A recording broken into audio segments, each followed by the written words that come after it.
Youthforia facing big backlash over its recent shade range expansion, with some comparing the darkest shade 600 deep to black face paint. This is truly a crime.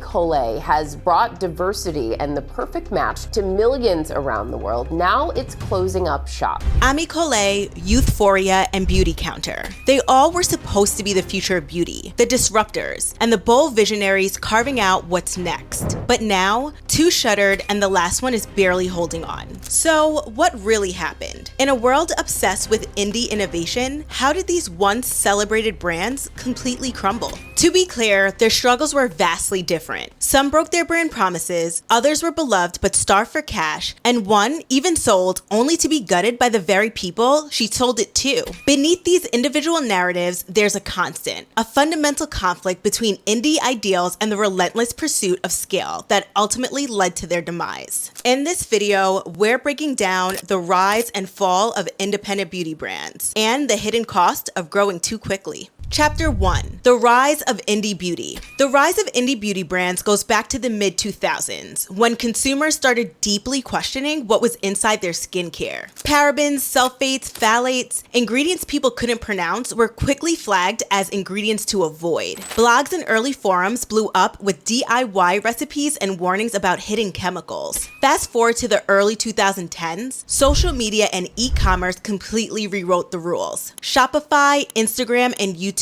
let influencers and independent beauty connoisseurs bypass department stores and talk directly to consumers. Just think of Glossier in 2014. It wasn't just a beauty brand. It was an entire movement born from Emily Weiss's blog, Into the Gloss. What started as an online platform for candid beauty conversations is now valued in the millions. Glossier showed everyone you could basically launch a beauty empire from a laptop and a loyal following. So by 2015, the culture wasn't just about better for you ingredients anymore. It was about authenticity too. People wanted to know who was making their products and what they stood for. The era of distant corporate beauty giants, often steered by executives who didn't reflect their diverse customer base, was over. What buyers truly sought were founders they can connect with, individuals whose lived experiences informed their products, and brands that genuinely put their community first. This new wave perfectly set the stage for brands like Youthforia, which brings us to Chapter 2,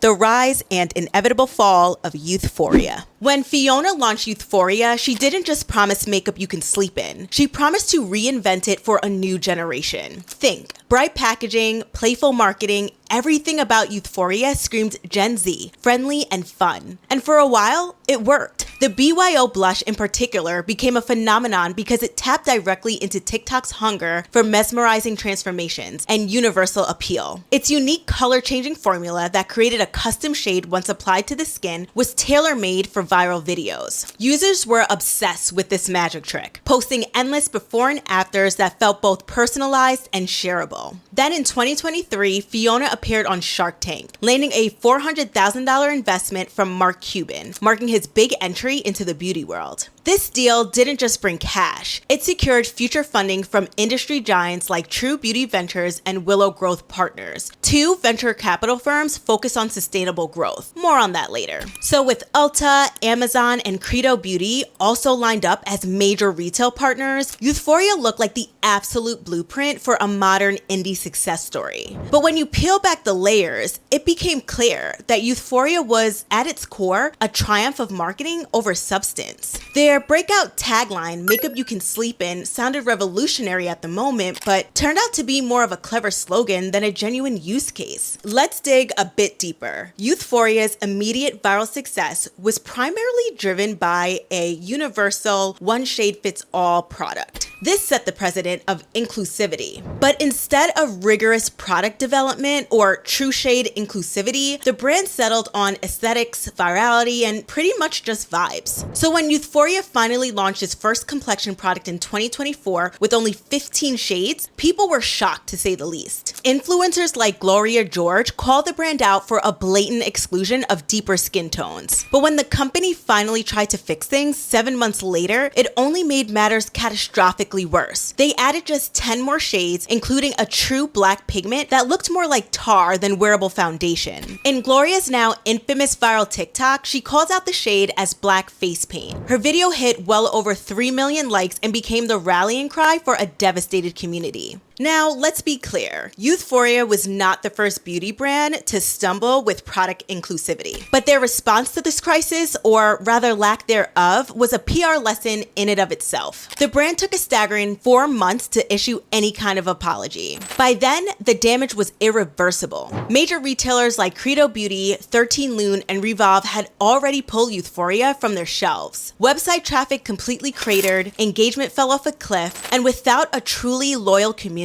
or any real deep product formulation to cushion the blow, Youthforia's reputation and sales collapsed almost overnight. Now, you might be thinking, if Youthforia with all its initial buzz, influencer deals, and investor support could fail so spectacularly, what hope is there for genuinely good brands with standout products? This leads us to a much more uncomfortable reality, that sometimes even having everything a conscious consumer wants, authenticity, inclusivity, and incredible products, it still isn't enough. Hey guys, a brief break to announce my new Substack. If you're finding these deep dives into beauty and businesses as fascinating as I do, you should consider checking out my free Substack. Every Monday morning, I share exclusive news right as they happen. Plus, you'll get my behind-the-scenes stories from my PR work with indie beauty founders and major companies. Check it out, link in the description below. Now, back to the video. Chapter 3, Colé, the beloved brand that couldn't break through. Diara wasn't just another beauty entrepreneur. She was a student of the game. From growing up in her mother's African beauty salon to her time working with Sephora and even contributing to shade development for Glossier skin tints, Diara constantly found herself frustrated by foundation that masked, rather than enhance, the beauty she saw around her. By 2019, that vision became what we now know as Colé, an inclusive skincare line named after her mother. Before launching, she surveyed over 400 women about their beauty rituals and the gaps in their routines. The message was clear. There was a hunger for products that truly celebrated their skin. With less than 1% of VC money going to Black founders and even less for solo entrepreneurs, Diara used her savings, network, and credit cards to create early samples. She faced more than 150 rejections, including one investor who dismissed her inclusive shades as nondescript. Then came 2020. The murder of George Floyd sparked a huge interest in Black-owned businesses. And suddenly, investors who had ignored her were eager to fund her vision. Within months, she became one of just 30 Black women to raise over $1 million. Colé went on to win more than 80 awards, including multiple Allure Best of Beauty accolades, and even appeared on Oprah's Favorite Things, with fans ranging from Nia Long to Hailey Bieber. So it was no surprise that just 2 years later, Diara launched Colé into Sephora. What started with 270 doors quickly expanded to 600. The move cemented the brand's place in the beauty market, but also set the stage for new challenges. While Diara received the funding, she lacked the foundational support, mentorship, and extensive team she desperately needed to scale. Operational decisions made under pressure to meet investor demands often led to overscaling production without a clear understanding of market response. So after just 5 years, Colé announced its closure. But even independent brands that overcame every obstacle, from raising significant funding to widespread recognition and even scoring a team of advisors, couldn't escape their sudden downfall. Chapter 4, the rise and fall of Beautycounter.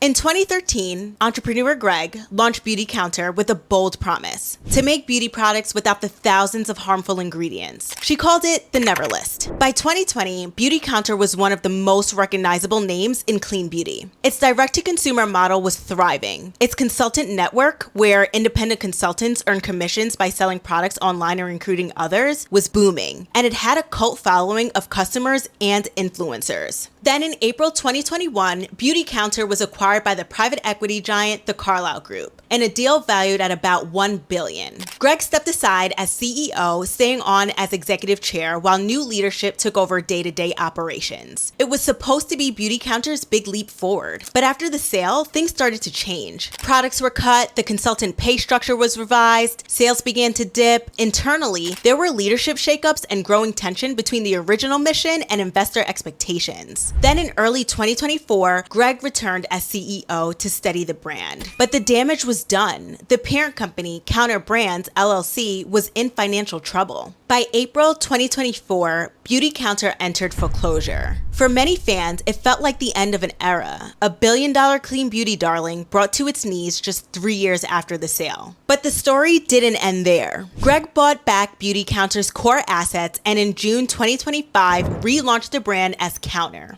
Gone was the consultant model. In its place, a streamlined product line, upgraded versions of cult favorites, and a direct-to-consumer approach aimed at rebuilding trust. So we talked about Youthforia, Colé, and Beautycounter. 3 brands, 3 very different paths, but one constant: the influence of outside money. Private equity and venture capital are often celebrated for the fundraising headlines, but that's only a fraction of the story. Those same investors can shift priorities, push for unrealistic growth, and add layers of decision makers who don't necessarily understand the customer or the mission. This isn't about shifting blame away from founders, but it's about recognizing how complicated the playing field becomes once big money enters the picture. The brand you love just might not be answering to you anymore. So what do you guys think about all of this? Let me know in the comments below, and don't forget to subscribe to my channel for my next video.